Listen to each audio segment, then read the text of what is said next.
Ice cream causes death. What would be your reaction if you saw a headline online like that? You might simply dismiss it as clickbait. But what if you could not resist the urge and decided to click on it anyway? What if the author of the article had statistics to show that as ice cream sales increase, so do the number of people who drown while swimming?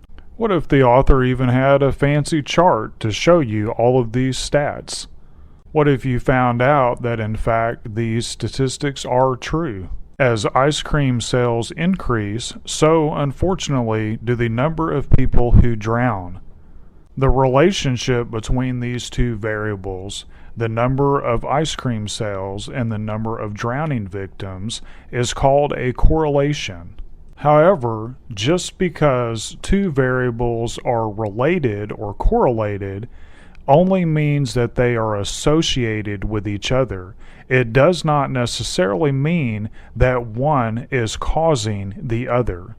Think about it. What else could be happening? The likely explanation is that these two variables do increase during summertime. In the summer, as the temperatures get hotter, more people tend to eat ice cream and more people tend to swim.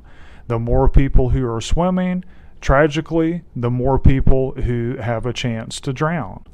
Even though these two numbers increase at the same time, it does not mean that one is causing the other one. You may have even heard the expression, correlation does not mean causation.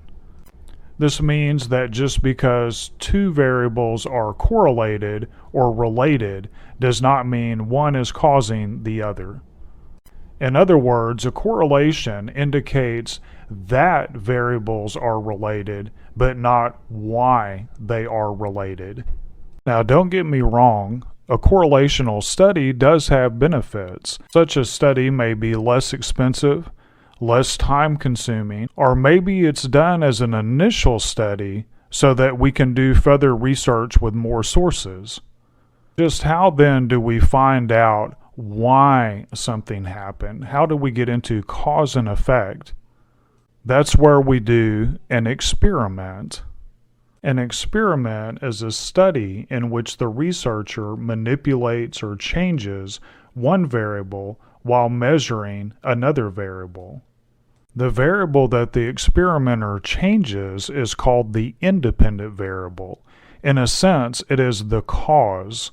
The resulting variable, or the outcome, is called the dependent variable. The dependent variable is something that can be measured, preferably with numbers. The dependent variable can also be looked at as the effect. A common expression in experimentation is that the dependent variable depends on the independent variable. A study would start with a research question. This is a question that expresses what you're interested in testing. For example, we may be interested in studying how listening to music while studying affects the retaining of information, or maybe test scores. That research question would then lead to a hypothesis, which is a prediction about the outcome, often called an educated guess. Sticking to the example, the hypothesis could be studying while listening to rock music leads to more retention of information than listening to other types of music. We can measure the retention of information by test scores. There are a few ways to design an experiment, but one straightforward and more common way is to use what is called between groups, which is to divide participants into equal groups. In the best case, we would use random assignment, in which each participant has an equal chance to be in any group. The independent variable in this example is type of music. We would set up the experimental groups and at least one control group. An experimental group is the group that receives the treatment or the independent variable that the experiment is designed to test. For example, group 1 could be rock music,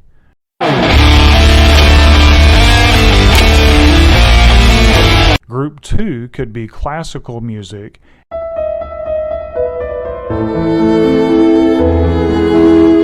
and group 3 could be country music.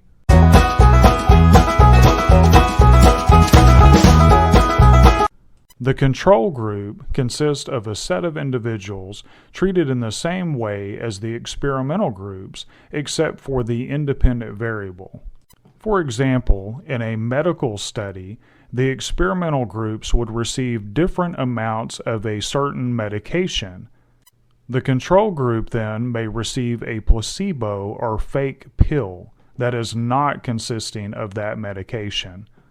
In this example, there would be no music in the control group. The room may be silent, or the group may be asked to listen to some type of sound, such as ocean waves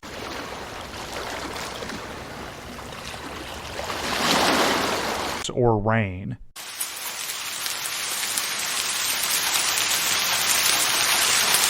Ideally, you want to have the participants do something rather than nothing. So listening to some type of sound that is not music may be the better choice. Just like having a placebo or fake pill in a medication study is a better choice than having them take nothing at all. The dependent variable in the example would be test scores on a general psychology test. Remember that a dependent variable is the result or the outcome.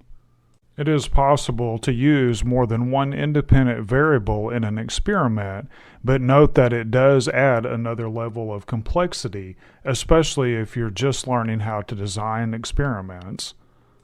If another variable other than the independent variable is changed, it will lead to what are called extraneous or extra variables. An extraneous variable becomes what is called a confounding variable if it influences the dependent variable. Remember that the purpose of an experiment is to determine whether or not the independent variable has caused a change in the dependent variable. If we have outside variables determining a change in the dependent variable, then we have a problem. We have defeated the purpose of the experiment. Let's look back at the music experiment. Let's say this experiment was conducted in the middle of the summer. In one room in which one of the groups was placed, the air conditioner happened to go out, making the room hot and very uncomfortable. If there is a change in the test scores, we really can't determine whether it was caused by the hot, uncomfortable room or because of the difference in the type of music listened to. We have to be aware of these extraneous variables, which can become confounding variables. These variables could be experiments conducted on different days of the week or times of the day, or even in different rooms with different temperatures or lighting or noise levels. We can't always realistically control every other variable, but we need to do the best we can in an experiment. Note, the purpose of controlling other variables is to make sure that the independent variable is the one that could be responsible for causing the dependent variable to change.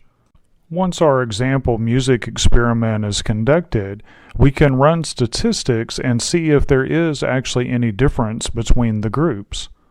If a difference between the test scores of the groups is found, more statistics are calculated to determine if the differences are statistically significant.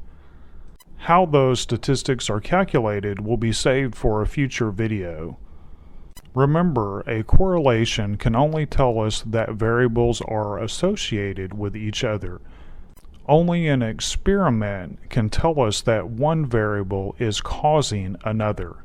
How do you think the music experiment would turn out? The beauty of science is we will only know the answer once we do the work and run the experiment.